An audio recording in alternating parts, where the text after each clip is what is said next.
నమస్కారం గురువు. నమస్కారం అమ్మ సృజన. గురువు గారు, నడుము మీద కనుక ఒకవేళ బల్లి పడినట్లయితే ఎలాంటి దోషాలు కలుగుతాయి? అలాగే మోకాళ్ళ మీద కూడా పడినట్లయితే ఎలాంటి దోషాలు కలుగుతాయి? అవునమ్మ, బ్రహ్మాండమైన క్వశ్చన్. మామూలుగా మనకి శరీరం అంతటికి కూడా ముఖ్యమైనటువంటి పార్ట్ నడుమమ్మ. నడుము జారిపోయిందనుకో ఇంకా వాడి లైఫ్లో రాలేడు. ఒకసారి నేను ఇంటర్మీడియట్, మేము గవర్నమెంట్ జూనియర్ కాలేజ్ రాజమండ్రిలో చదివాను, ద మోస్ట్ ప్రెస్టీజియస్ కాలేజ్. అప్పుడు ఈ శ్రీ చైతన్య నారాయణలు అప్పుడప్పుడే స్టార్ట్ అవుతున్నాయి అండ్ స్ట్రెంత్ అంతా లేదు. దాన్ని మేము చదివిన కాలేజీలో డాక్టర్ సర్వేపల్లి రాధాకృష్ణ గారు, మన ఫస్ట్ ప్రెసిడెంట్ ఆఫ్ ఇండియా, ఎప్పుడో మనకంటే ముందు 40 సంవత్సరాల ముందు ఎప్పుడో లెక్చరర్గా చేశారు, వర్క్ చేశారు. సో అటువంటి కాలేజ్లో మా క్లాస్మేట్ ఒకడు ఉండేవాడు. వాడు మేమంతా ఉన్నప్పుడు బల్లి పడింది వాడికి నడుము మీద. అరే బల్లి పడిందిరా అని చెప్పి వాడు చెప్తుంటే, ఏంట్రా ఏమైంది అని మొత్తం అంతా టీచర్స్ వరకు వెళ్ళింది, ప్రిన్సిపల్ వరకు వెళ్ళింది. ఇలాంటివన్నీ ఓకే అనుకున్నాడు. వాళ్ళ డాడీ లాయర్ అనమాట, తాళ్ళపూడి వాళ్ళకి దానవాయిపేట, రాజమండ్రిలో దానవాయిపేటలో గురు రాజారావు వాళ్ళ డాడీ, అడ్వకేట్, ఫేమస్ అడ్వకేట్. బాగుంది. ఇది జరిగిపోయింది. మాకు తెలియదు, ఇక మేము వదిలేసాం. పంతులు గారు చెప్పారు ఇలాగా ఇది డేంజర్ అని, జాగ్రత్తగా చేసుకోండి అని. అప్పుడు వాళ్ళు దోషంకి ఏదో చేసుకున్నారు, అయిపోయింది. బట్ విచిత్రం ఏంటంటే మా 2 years కూడా అయిపోయింది. ఇంటర్మీడియట్ ఎగ్జామ్స్ రాసేసాం, అంతా అయిపోయింది. ఇది ఎప్పుడు జరిగింది? ఫస్ట్ ఇయర్లో జరిగింది. ఇది ఎండింగ్లో ఏం జరిగిందంటే, వీడు గాలిపటాలు చిన్నపిల్లలతో పాటు ఇలాగా కైట్స్ ఎగరేస్తూ ఉంటే ఆ కరెంటు తీగకి తగిలి దాన్ని ఇచ్చేస్తూ వాడు మేడ మీద నుంచి పడిపోయి లైఫ్ లాంగ్ పడిపోయాడు. పబ్లిక్ ప్రాసిక్యూటర్ వాళ్ళ daddy, Rajahmundry government public prosecutor, నడుము మీద పడింది. అంటే బల్లి నడుము మీద పడితే ఇది సూచన. క్లియర్గా లైఫ్లో మూఢనమ్మకాలు గిడనమ్మకాలు అని చెప్తారు కదా వీళ్ళు. అరే నువ్వు బుద్ధి ఉందా నీకు? సైన్స్ ప్రొఫెసర్ నువ్వు ఇంజనీరింగ్ కాలేజీలో, యూనివర్సిటీలో, మరి నువ్వు అసలు ఇలా చేయొచ్చా అని అడగడానికి నా దగ్గర లైవ్ సాక్ష్యం ఉంది. అంటే అసలు మూఢనమ్మకాలు, సూపర్స్టిషన్ నరకాలన్నదే నా ఇది. కానీ స్టిల్ దెన్ మా క్లాస్మేట్కే జరిగింది. కాబట్టి బల్లి ఒక శకునం. ఇప్పుడు ఈ యొక్క కుడి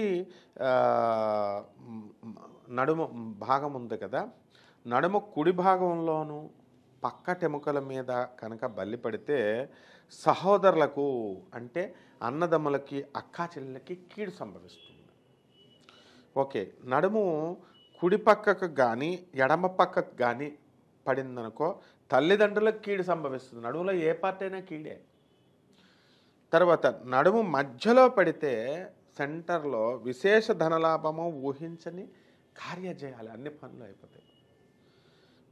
కటి ప్రదేశమున పడిందనుకో అక్కడ పడితే సంతాన లాభము అన్నాడు. మరి మావాడికి ఎక్కడ పడింది? ఎడమ పక్కన పడింది. మగవాళ్ళకి ఎడమ పక్కన పడితే డేంజర్, ఆడవాళ్ళకు కుడి పక్కన పడితే డేంజర్. ఇది మనం కళ్ళతో చూసినటువంటి సజీవ ఎగ్జాంపుల్. నెక్స్ట్ ఇక గజ్జలు ఉంటాయి. ఈ గజ్జల్లో కనుక పడితే అనారోగ్యం సూచిస్తుంది. అది ఆడవాళ్ళకైనా మగవాళ్ళకైనా. కుడి గజ్జల్లో అయితే ఎక్కువ, ఆడగజ్జల్లో తక్కువ, లెఫ్ట్ గజ్జల్లో తక్కువ అని చూసుకోవాలి. అలాగే మోకాళ్ళు చూద్దాం. ఇప్పుడు మోకాళ్ళ నొప్పులు వస్తూ ఉంటాయి కదా. ఈ మోకాళ్ళ నొప్పులు వచ్చేటప్పుడు నాయన మీకు మోకాళ్ళ నొప్పులు వస్తుంది అని మనకి చెప్పబడుతుంది. ఇప్పుడు కుడి మోకాళ్ళ మీద కనుక పడితే కీడు సంభవిస్తుంది అన్నారు. అలాగే తొడల దగ్గరకు వచ్చేద్దాం. ఈ తొడల దగ్గరకు వచ్చేసరికి కుడి తొడల మీద కనుక పడితే సంతానానికి కీడు సంభవిస్తుంది. అలాగే తొడల మొదట పడితే, అంటే తొడల స్టార్టింగ్లో కనుక పడితే అనారోగ్యం, నీరసం వస్తుంది. ఆ తర్వాత పటుత్వం తగ్గిపోతుంది, శక్తి తగ్గిపోతుంది. తొడల ముందు సుఖము వెనుక స్త్రీ సౌఖ్యం, ఇలాంటివన్నీ కూడా కలుగుతాయి. అలాగే తొడల లోపల కనుక పడితే లోపల వైపున కనుక పెడితే, అంటే తొడల బయట లోపల వైపు, ఇదేంటి ఇందాక చెప్పింది తొడల మొదట, తొడల పైన జరిగితే అవన్నీ కూడా స్త్రీ సౌఖ్యము, నీరసాలు ఇవి వస్తాయి అన్నాడు. లోపల భాగంలో పడితే సంతాన ప్రాప్తి కలుగుతుంది. పూర్తిగా వెనక భాగంలో కనుక పడితే విషభయం కలుగుతుంది అని చెప్పబడింది. విషభయం అంటే మనం జ్యోతిష శాస్త్రంలో మనకి బుధ, శని, కేతువులు ముగ్గురు కలిస్తే విషంతో, పొల్యూషన్తో చచ్చిపోతారమ్మా అని చెప్పిన వాళ్ళు ఉన్నాను నేను. చాలామంది ఇప్పుడు ఎస్కేప్ అవుతూ ఉంటారు. ఇప్పుడు బల్లి వంటల్లో ఇప్పుడు అన్ని ఇంజనీరింగ్ కాలేజెస్, శ్రీ చైతన్య, నారాయణ ఇటువంటి కాలేజీల్లో వందల మంది ఉన్నారు కాబట్టి వండేటప్పుడు ఈ బల్లిని ఎలకలు పడడం సహజం. పడి వండేస్తారు.